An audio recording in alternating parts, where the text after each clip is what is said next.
Ang atin pong aralin patungkol po sa araw ng paghuhukom, ang nakakatakot na katotohanan. Ang pag-aaral natin ngayon ay magbunga nawa na maturuan tayo ng Diyos sa pamamagitan ng Kanyang salita na matutunan nating kakaunti pala at mabilis din lang maubos yung oras natin dito sa mundo. Ilan taon man tayo ngayon, bata ka man sa edad or may edad na, malakas man yung pangangatawan mo ngayon or may mga nararamdaman na, nawa nga po maturuan tayo na bilangin natin ang ating mga araw. Na kapag na-realize nating ilang taon lang din pala tayong mamamalagi sa mundo, no? Kapag na-realize nating, maigsi lang din pala yung buhay natin sa mundo. Kapag na-realize natin yon, magamit natin nawa yung ating oras, yung lakas at panahon na meron tayo, magamit natin ng tama, magamit natin ng nakalulugod sa Diyos. Na ang ating buhay at yung ating pamumuhay ay maging katanggap-tanggap sa Diyos. Na bilang mga mananampalataya po, bilang mga tagasunod ni Jesus, magawa po natin yung anumang ipinapagawa sa atin ng Diyos habang meron pa tayong opportunity. Magawa natin kung ano po yung mga ipinapagawa sa atin ng Diyos habang meron pa tayong pagkakataon. Bakit po? Kasi totoo itong araw ng paghuhukom. At para sa mga taong namumuhay na hindi kinikilala ang Diyos, para sa mga taong hindi tinatanggap ang salita ng Diyos, ang araw po ng paghuhukom para sa mga taong iyan ay nakakatakot na katotohanan. Kapag ang isang tao po ay hindi nagpapasakop sa Diyos, kapag ang isang tao ay hindi inuunawa ang salita ng Diyos at hindi ginaganap yung tungkulin, hindi ginaganap yung misyon ng Diyos, at sa halip ay nagpapakasasa sa mundo, no? Sa halip na ipamuhay ang salita ng Diyos, sa halip na ipamuhay ang kalooban ng Diyos, namumuhay ng masama. Inilulubog ang sarili sa kasalanan. Ang araw po ng paghuhukom ay isang nakakatakot na katotohanan para sa mga taong iyan. At maging ang isang tao po na sa atin pong paningin, sa atin pong pagkilala, maaring hindi namumuhay ng masama. Sa ating paningin, hindi siya masamang tao. Hindi siya gumagawa ng kasamaan. Pero namumuhay naman na ayon lang sa kanyang sarili. Hindi sumasampalataya sa Diyos. Hindi iniibig ang Diyos na nasa Biblia. Hindi kinikilala at hindi tinatanggap si Kristo bilang Panginoon at tagapagligtas. Ang araw po ng paghuhukom, itong araw ng paghuhukom ay nakakatakot na katotohanan sa mga ganyang klaseng tao. Ang tao po o sino mang tao na wala kay Kristo, nakakatakot para sa kanila ang araw ng paghuhukom. Ang version po ng Biblia na ating gagamitin sa ating pag-aral ngayon sa Tagalog po ay ang Bagong ang Biblia at makakabasa tayo ng ilang Revised Tagalog Popular Version. Sa English po ay New American Standard Bible. Basahin po natin at pagbulay-bulayan kung ano ba yung mensaheng nakapaloob dito sa sulat ni Apostol Pablo sa mga taga-Roma sa chapter 14, verse 12. Kaya't ang bawat isa sa atin ay magbibigay sulit sa Diyos ng kanyang sarili. Sinasabi dito ang bawat isa sa atin. Each one of us magkakaroon ng accounting, yung lahat ng araw, yung lahat ng pagkakataon, yung buhay na ibinigay sa atin ng Diyos, ipagbibigay sulit natin sa Diyos.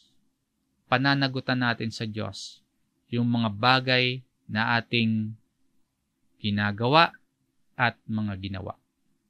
Sa buhay na ginawa natin sa mundo, sa buhay na ito, lahat ng yan, tayong lahat, pananagutan natin yan sa Diyos.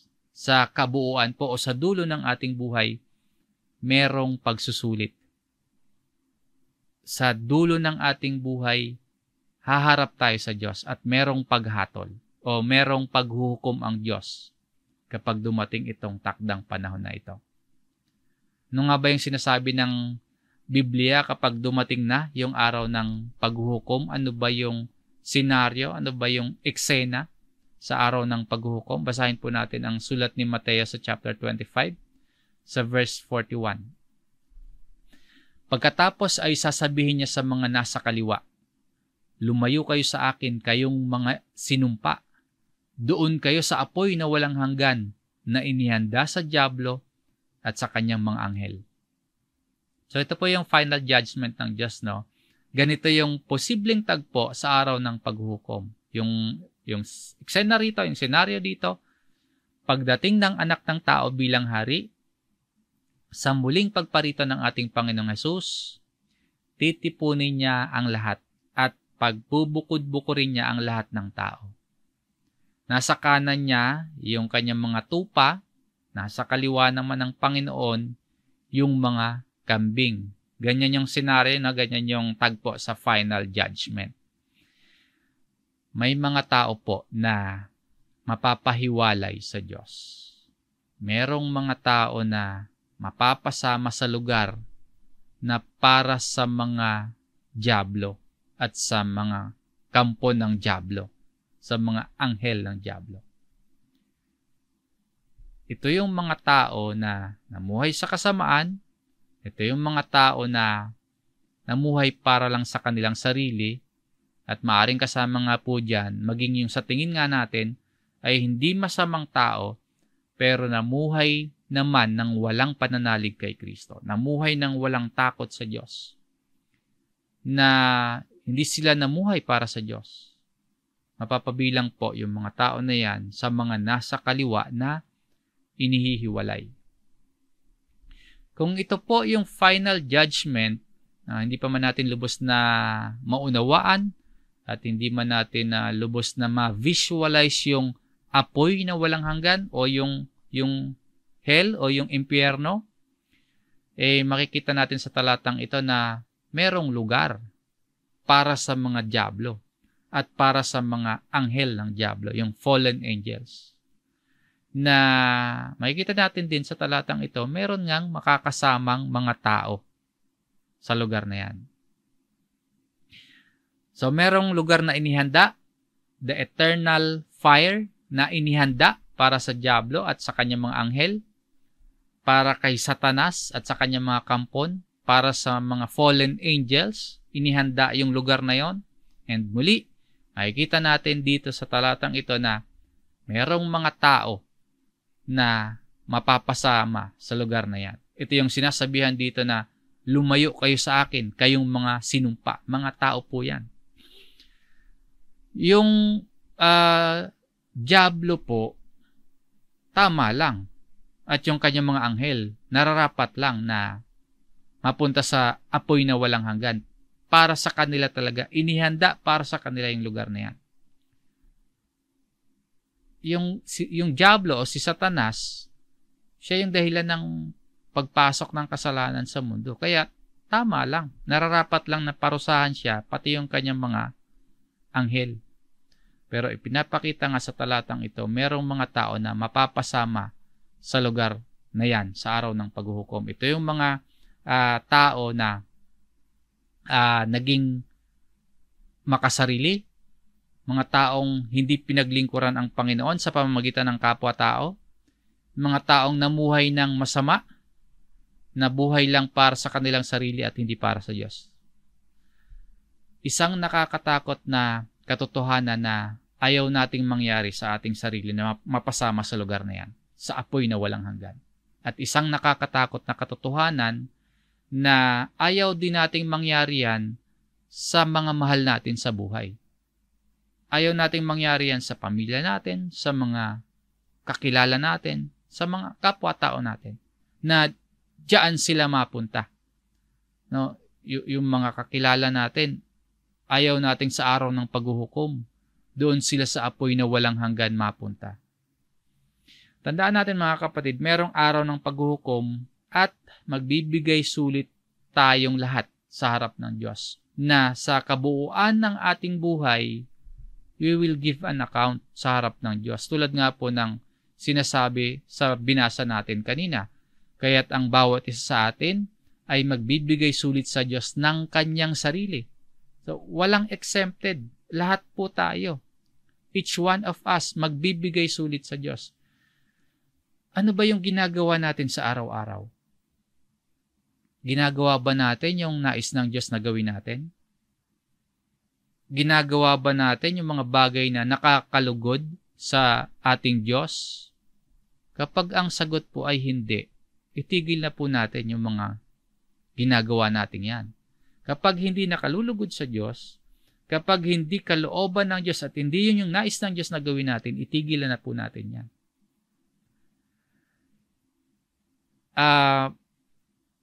Dapat nating ihinto yung mga gawain na hindi nakalulugod sa Diyos at hindi katanggap-tanggap sa Diyos. Para kapag dumating yung takdang panahon, yung magiging kabuuan ng ating buhay, magiging katanggap-tanggap sa Diyos.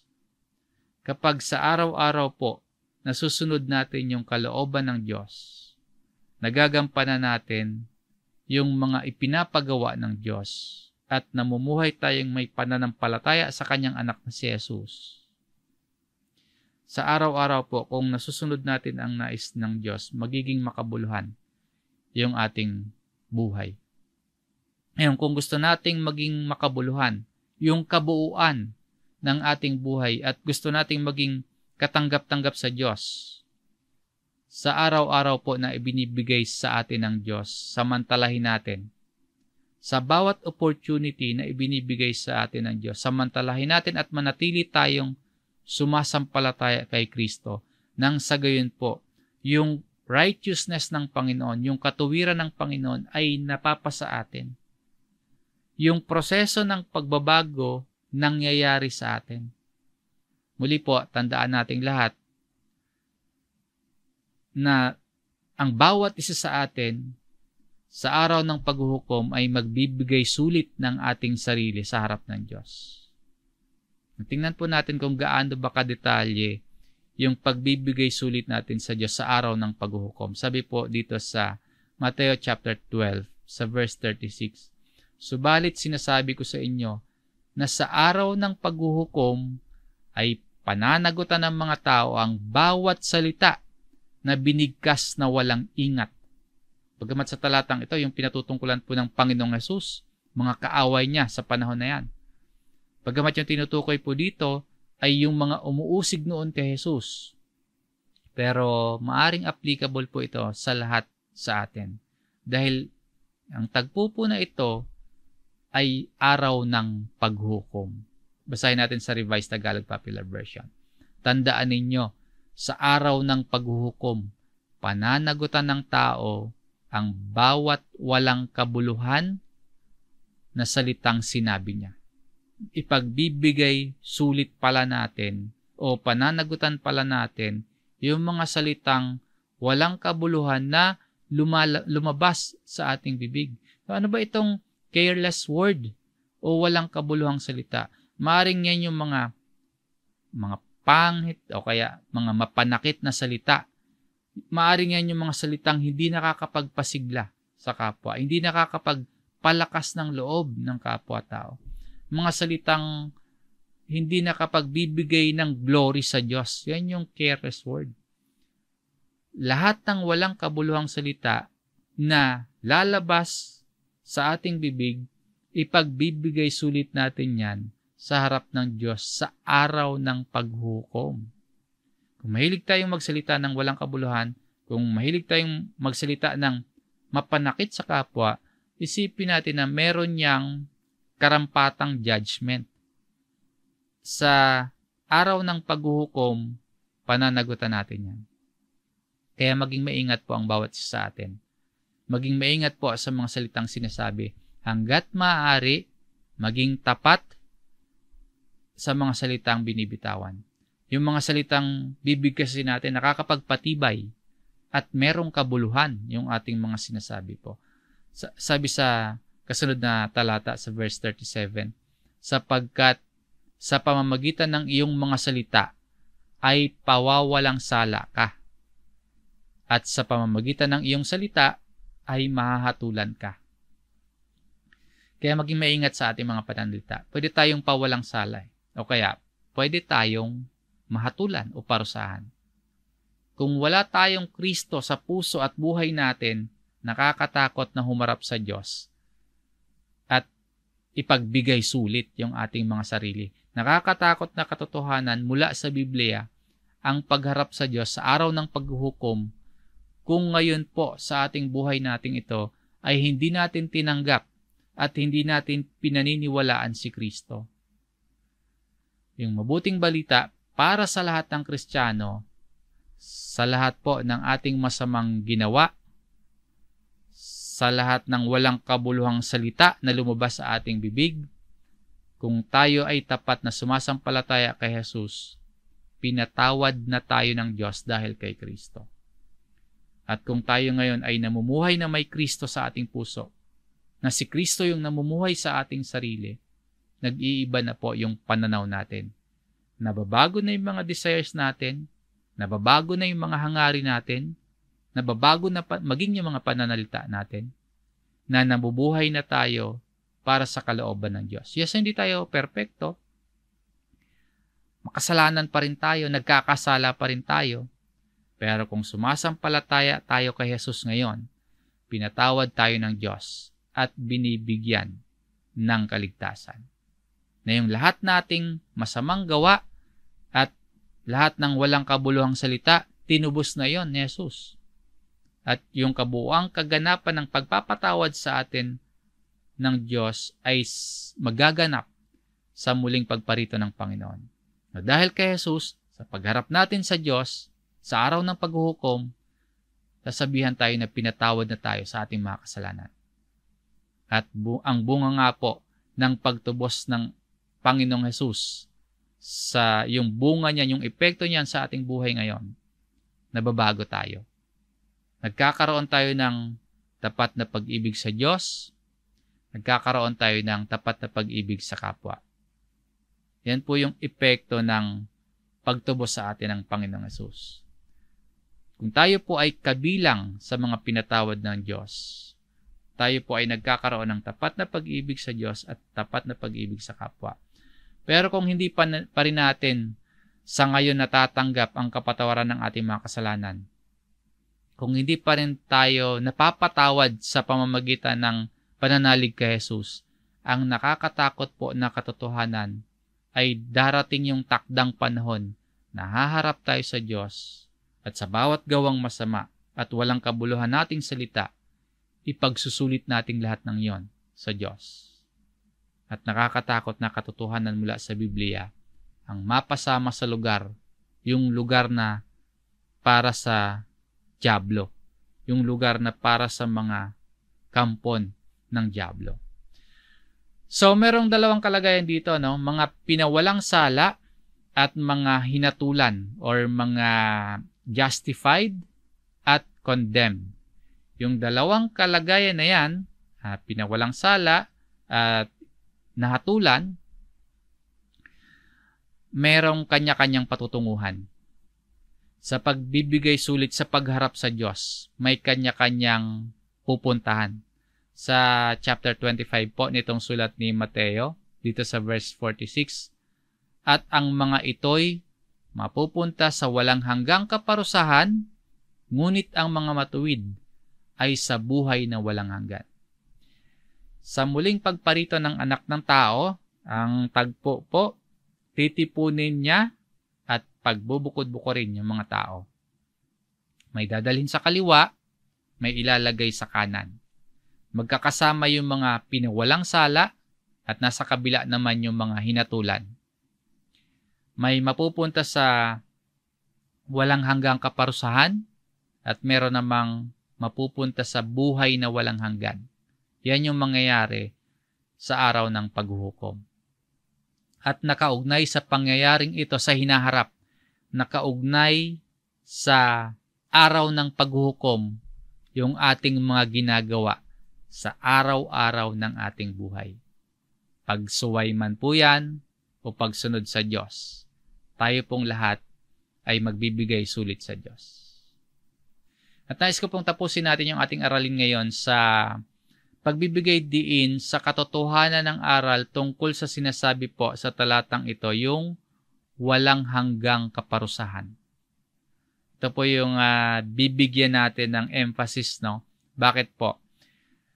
Dahil marami po yung naniniwala sa buhay na walang hanggan. Maraming naniniwala sa eternal life. Pero tungkol sa walang hanggang kaparusahan o yung eternal punishment, mas kakaunti yung naniniwala diyan. Mas madami po yung interesado sa mga paksa na nagbibigay galak, yung mga paksang nagbibigay kaaliwan, pero kakaunti po yung interesado sa nakakatakot na paksa tungkol sa walang hanggang kaparusahan. Yung eternal punishment na pwede nating tawaging impyerno. Kung naniniwala ka po na totoo itong eternal life, kung naniniwala ka po na totoo ang buhay na walang hanggan, kasing totoo po nito yung impyerno. Kapag impyerno yung paksa, mas gugustuhin pa nating tingnan o kaya isipin yung ibang bagay. Dahil parang hindi naman nakaka-encourage yung lesson tungkol sa walang hanggang kaparusahan. Hindi nakakapagbigay lakas ng kalooban kapag yung paksa tungkol sa eternal punishment.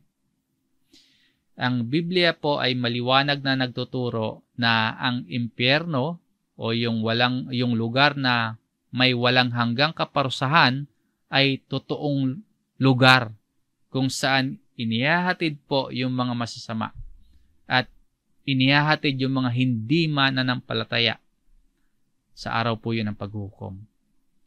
Mahalaga po yung paksa na dapat talakayin at paniwalaan yung tungkol sa eternal punishment o tungkol sa impyerno, tungkol sa lugar ng pagdurusa, tungkol sa tapunan ng makasalanan, tungkol sa lugar kung saan pupuksain ng Diyos. Hindi lang yung dyablo, hindi lang yung mga kampo ng dyablo, yung mga fallen angels, kundi maging mga kaluluwa at katawan ng mga taong hindi tunay na sumampalataya kay Jesus. Pupuksain ng Diyos. Kaya mahalagang talakayin at mahalagang paniwalaan na merong lugar ng walang katapusang pagpaparusa sa mga makasalanan at hindi mananampalataya. Merong dako na lawa ng apoy at asupre kung saan po yung mga masasama ay pinapahirapan araw at gabi. Magpakailanman yung pagpapahirap doon. Dahil kung walang mga babala ng katotohanan ng aral tungkol sa impyerno, kaya mahalagang pinapaksa din natin yan yung tungkol sa impyerno. Kasi kung hindi natin pag-aaralan at paniniwalaan yung mga babala at katotohanan tungkol sa impyerno, maaaring mawalan ng takot yung mga tao na gumawa ng masama at sadyang mamuhay na lang sa pagkakasala. Hindi man po nakakaengganyo na pag-aralan na para sa ibang mga tao kasi parang hindi magandang paksa, no? Pero hindi man nakakaengganyo sa marami na pag-aralan yung tungkol sa impyerno. Marapat na tayo po na mga nag-aaral ng Biblia. Marapat natin itong paniwalaan na ito ay totoo. Na ang lugar ng walang hanggang kaparusahan o impyerno ay hindi katang-isip lang para takutin ang mga tao. Ang aral at paniniwala sa walang hanggang kaparusahan ay hindi imbento at walang kinalaman sa ating pananampalataya sa Diyos. Kundi yan po, yung aral at paniniwala sa impyerno, yan ay nagpapatingkad sa aral at paniniwala tungkol sa kaluwalhatian ng Diyos, tungkol sa habag ng Diyos, tungkol sa pagiging maibigin at makatarungan ng Diyos, tungkol sa kadakilaan ng Diyos. Pinapatingkad niyan. At yung tungkol sa pangako ng Diyos. At tinutulungan din tayo ng aral at paniniwala sa impyerno para maunawaan natin kung gaano tayo kamahal ng Diyos. Tinuturoan tayo ng aral at paniniwala tungkol sa impyerno kung gaano din tayo kamiserable, kung gaano tayo kaawa-awa dahil sa ating mga kasalanan. at tinutulungan din tayo na maunawaan kung gaano natin kakailangan sa ating buhay ang ating Panginoong Hesus. Bukod pa po rito, ang katotohanan ng impyerno, kung hindi natin yan aalisin sa ating isipan, kung paniniwalaan nating totoo yung impyerno, magtutuon yan sa atin na gampanan yung tungkuling ipahayag yung ebanghelyo sa mga taong nanganganib na mapunta sa dako ng pagdurusang walang hanggan. Sa ating pag-aaral po ngayon, narito yung ilang biblical na pahayag tungkol sa impyerno o yung walang hanggang kaparusahan na dapat natin itong paniwalaan na totoo bilang aral mula sa Biblia. So una po, itinuturo ng Biblia na may totoong lugar. Excuse me po. Itinuturo ng Biblia na may totoong lugar ng walang hanggang pagdurusa. Totoo o may katotohanan itong lugar na ito. Maraming talata sa Biblia yung magsasabi sa atin ng tungkol sa katotohanan ng impyerno o yung katotohanan ng dako ng walang hanggang pagdurusa o eternal punishment. Basahin po natin ang isa dito sa Mateo chapter 5, dito sa verse 22. Ngunit sinasabi ko naman sa inyo, ang sino mang napupuot sa kanyang kapatid ay mananagot sa hukuman. Ang humahamak sa kanyang kapatid ay mananagot sa Sanhedrin. At sino mang nagsabi sa kanyang kapatid, ulul ka, ay nanganganib na maparusahan sa apoy ng impyerno. So kahit yung salita, yung walang kabulang salita talaga natin, ipagsusulit natin sa Diyos. Ang punto natin dito, yung sinasabi ng Panginoong Hesus sa katotohanan ng impyerno. Nakasulat dito, fiery hell, yung apoy ng impyerno. Hindi lang kasi pabor sa atin, kaya yung iba po, hindi pabor sa tao, yung impyerno. Kaya yung iba ayaw tanggapin, o kaya ayaw paniwalaan, paniwalaan na may ganyang lugar. Pero kung paano po tayo naniniwala na totoo yung paraiso, kung paano tayo naniniwala na totoo yung kaharian ng Diyos, ganun din po katotoo itong impyerno. Hindi inimbento ng mga apostol yung aral tungkol sa impyerno para takutin yung mga tao. Natutunan nila yan kay Jesus, yung tungkol sa impyerno. At hindi rin po yan inimbento ni Jesus para lang manakot lang din ng tao. Alam natin na si Jesus ay katotohanan at nalalaman ng Panginoong Jesus ang katotohanan. Kaya alam ni Jesus yung totoo at ito ang sinasabi niya dito tungkol sa apoy ng impyerno. So, hindi lang din naman sa New Testament natin mababasa yung tungkol sa hell, tungkol sa impyerno. Yan din po ay ipinapahayag maging sa Old Testament. Kaya nga, kung sinasabi nating tayo po ng mga Kristiyano ay naniniwala na ang Biblia ay salita ng Diyos, o dapat nating kilalanin na tinuturo ng Biblia ang katotohanan tungkol sa impyerno. So, totoo yung lugar na ito. Hindi man ito kaaya-aya sa ating paningin, sa ating isipan, pero itinuturo po sa atin ng Biblia na merong totoong lugar ng walang hanggang pagdurusa. Kung itinuturo po yan sa atin ng salita ng Diyos, ng Biblia, paniwalaan po natin na merong totoong lugar ng walang hanggang pagdurusa. Ikalawa po, ipinapakita sa atin ng impyerno kung gaano karumi ang ating kasalanan. Marami sa atin ang naniniwala na hindi ganun kasama yung ating mga kasalanan. Kaya hindi tayo nararapat sa ikalawang kamatayan o walang hanggang kaporsahan o impyerno.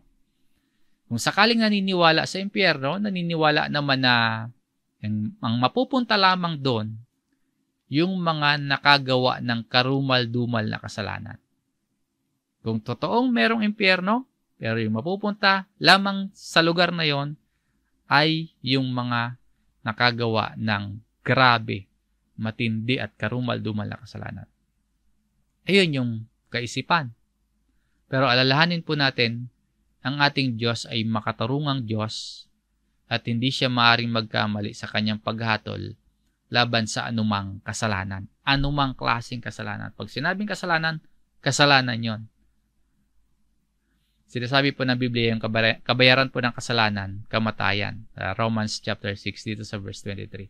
Sapagkat ang kabayaran ng kasalanan ay kamatayan. Kapag iniisip natin yung ating sariling kasalanan, minsan iniisip natin na nagkamali ng hatol ang Diyos. Sa halip na yung makita natin ay tayo yung talagang mali, ang iniisip natin, nagkamali yata ng hatol ang Diyos. Ang kasalanan ko lang naman ay pagnanakaw ng maliit na bagay. Yung iba, pagpatay. Bakit murder yung kanila? Akin, small things lang, small sins lang. Bakit pareho yung mararanasan namin? Kamatayan. Eternal punishment din. Hindi kaya nagkamali ang Diyos? No, minsan may ganang tao, ganyan mag-isip eh. Sa halip na makita yung pagkakamali ng sarili, ang nakikita o iniisip, nagkamali ang Diyos sa judgment. Ang kasalanan ko lang naman sa 10 utos, disrespect sa magulang. Tapos yung iba, pagsamba sa Diyos, o Diyos-Diyosan, yun yung kanilang kasalanan. Ang lala ng kasalanan nila, pagsamba sa Diyos-Diyosan. Bakit parehong eternal punishment? Baka nagkamali ang Diyos ng paghatol? Minsan may mga ganyan po mag-isip, no? Pagdating sa sariling kasalanan, ang tingin sa sariling kasalanan maliit. Ang katotohanan na ipinapahayag ng salita ng Diyos na karapat dapat tayong magdusa ng pangwalang hanggan dahil sa mga kasalanan, no? Dapat magpaalala sa atin na hindi maliit ang anumang kasalanan.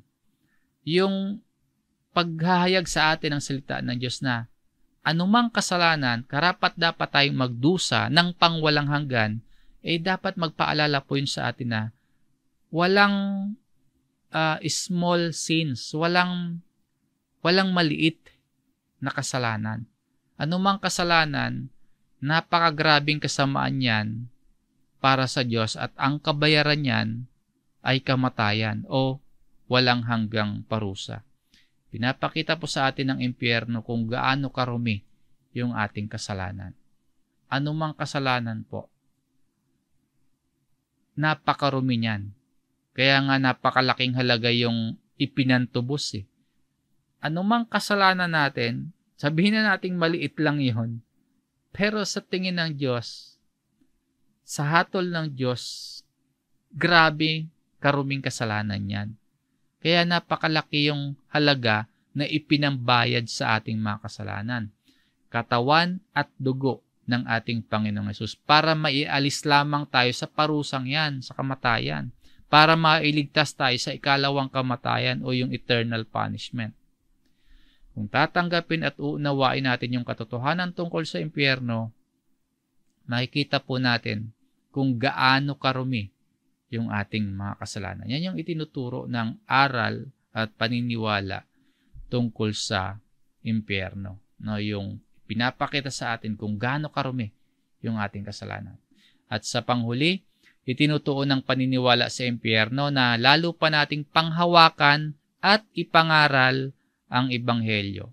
Kung paanong yung paniniwala sa buhay na walang hanggan, kung paanong ang paniniwala sa ipinangako ng Diyos na kaligtasan ay naghihikayat sa atin na panghawakan at ipangaral yung gospel, ganun din po yung paniniwala sa katotohanan tungkol sa aral ng impyerno ay itinutuon din tayo niyan na panghawakan pa nating lalo at ipangaral pa nating lalo ang ebanghelyo. Bakit po?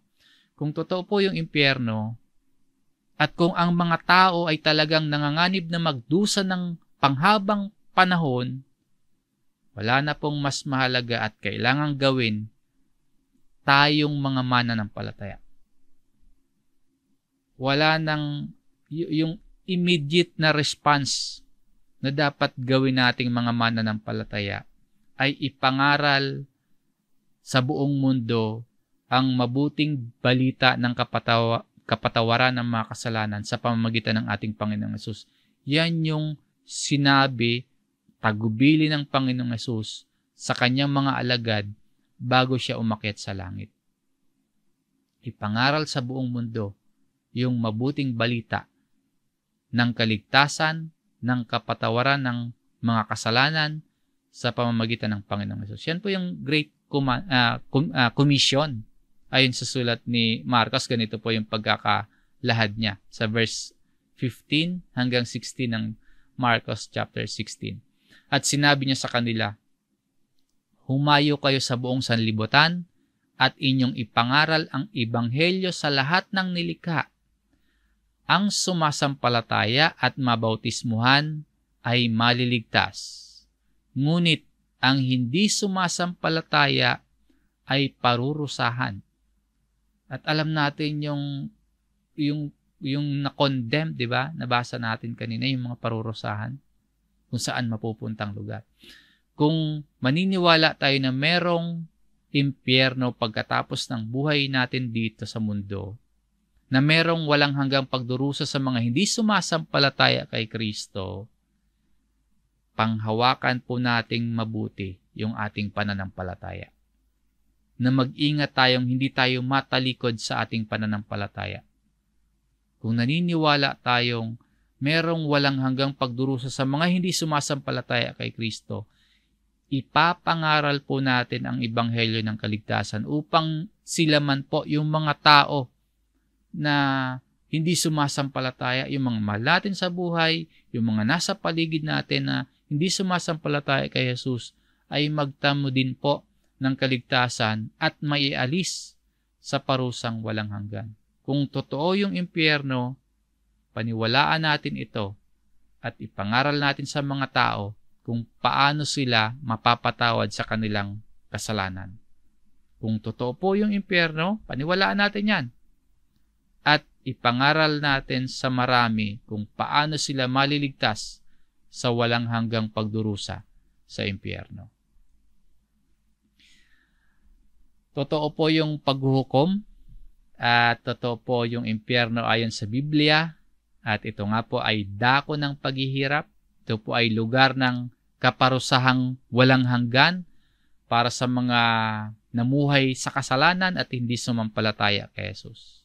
Walang duda na ang aral tungkol sa impyerno ay nakakatakot, pero hindi yan maging dahilan para hindi natin pag-aralan at hindi natin paniwalaan.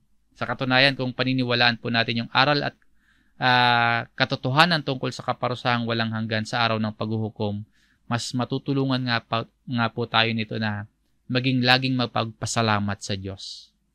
Dahil ang laki pala ng awa at pag-ibig ng Diyos sa atin na inalis niya tayo sa walang hanggang kaparusahan. Kung paniniwalaan natin yung aral tungkol sa impyerno, magagawa nating sambahin, magagawa nating sundin at paglingkuran ang Diyos sa araw-araw sa pamamagitan ng ating pananampalataya at pagsunod sa mga aral ng ating Panginoong Hesus. Kasi ang Panginoong Hesus po, siya yung nagtiis. Siya yung nagdusa para maligtas tayo sa paghihirap sa impyerno. At habang mas nakikita po natin yung nakakatakot na katotohanan tungkol sa impyerno, mas mauudyukan pa tayong magsumikap na ipangaral pa ang ebanghelyo sa maraming tao. Nang sa gayon po, sila, yung mga tao sa paligid natin ay magtamo ng kaligtasan sa pamamagitan ng kanilang biblikal na pananalig kay Kristo. Kung naniniwala po tayong may impyerno pagkatapos ng buhay na ito, o sa araw ng paghuhukom, ay naniniwala tayo na merong patutunguhan yung mga hindi mananampalataya, na merong walang katapusang pagdurusa para sa mga hindi naniniwala sa ebanghelyo at sa Panginoong Hesus.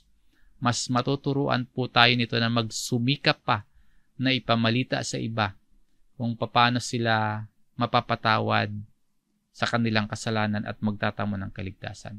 So, samantalahin po natin yung pagkakataon na meron tayo. Samantalahin natin yung, sabi natin kanina sa opening, maigsi lang yung oras natin. Yung buhay, yung lakas na meron tayo.